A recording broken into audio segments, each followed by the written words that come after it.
That window open. We're rolling. Say your name and outlet and begin.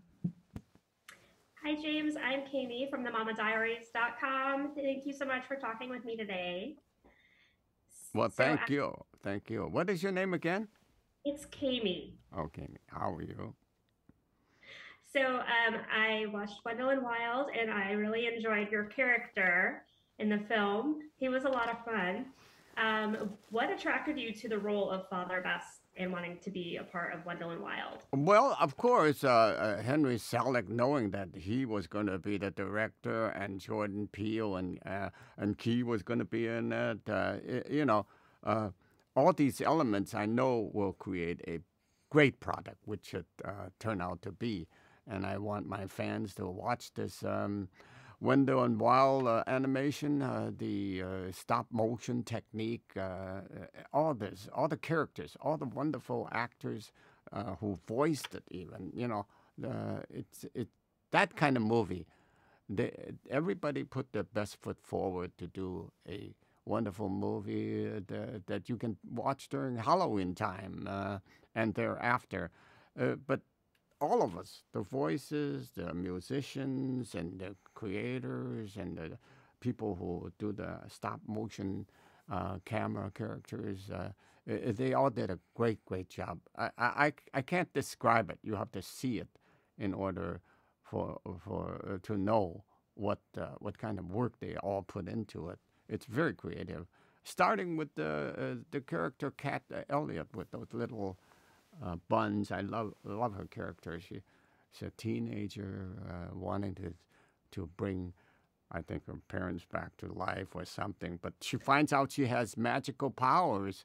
Mhm. Maybe I shouldn't give that away, but she then teams up with these crazy people and then also hook up with Father Best, doing the best to bring the underworld up to prominence. Let's say, it's all magical, black magic, wonderful for Halloween. It was great. I really enjoyed it. I can't wait to watch it with my kids. They haven't seen it yet, but I Oh, know they're really? gonna. Yeah. How many kids do you have?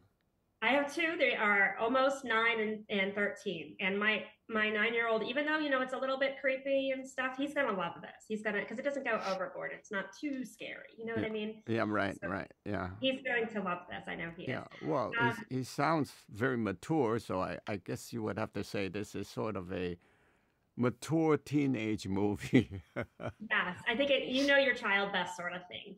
I hope Um, so. right. So the recording process, how did that work? Were you able to work, in the booth with your other castmates, or were you by yourself?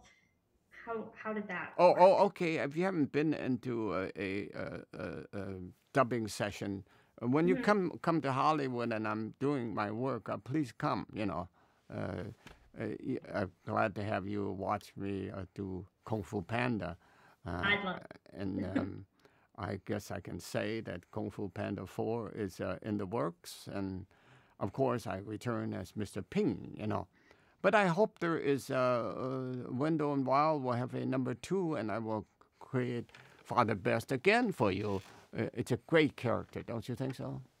He's very fun. I love him. My youngest son goes to a Catholic school, so it's just so funny the whole. Oh wow. Yeah, so Father Best fits right into that type of school. Of course, I know. my Father Best's school is for girls, So Right, right. yeah, so I don't know how that fits in with your children. Yeah. They'll love it. They'll love it. So you've done voice acting, you've done live action. Do you have a preference as to which one you prefer over the other? What preference from what to what? From like voice acting or like, doing an animated film or live action, you. Oh.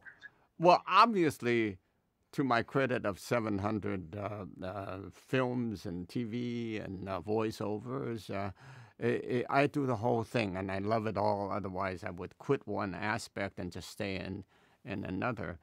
But uh, uh, they all demand a certain type of approach as an actor. Like for live action. For everything, everywhere, all at once.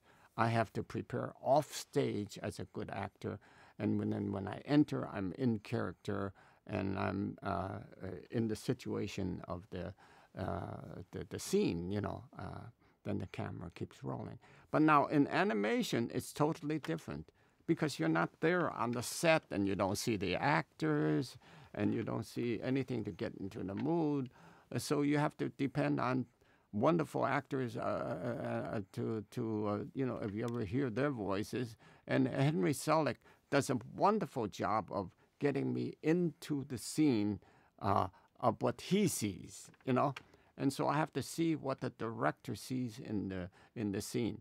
He has to paint the atmosphere and all the things that I don't see visually.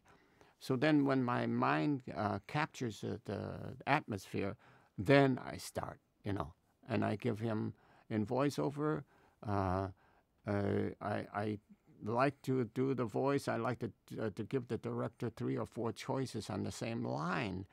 And as one of the directors of Kung Fu Panda said to me on the TV series, he said, "You're the only actor that can give me 3 readings, and each one of them are different, and they all fit." So I give them a reading one way, and then another way, and then a third way, so they can go into the editing room and go crazy and choose the one they like that will fit that moment, Because as you can see, I'm not in the scene itself. So in doing the different versions, one of the versions have to fit, But thank goodness I have that talent to give different ways of repeating something. You take one line and you have to repeat it with 3 different feelings. That's the way it is with voiceovers. That's the difference. That's great. Well, thank you so much for talking with me today. I can't wait for the rest of the world to see this movie. I think it's going to be a great hit. Yes, I hope they all turn on Netflix and watch Wendell and Wild. We're coming your way. That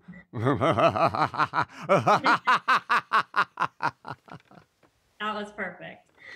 All right. It was great to meet you, James. Thank you again. 再见。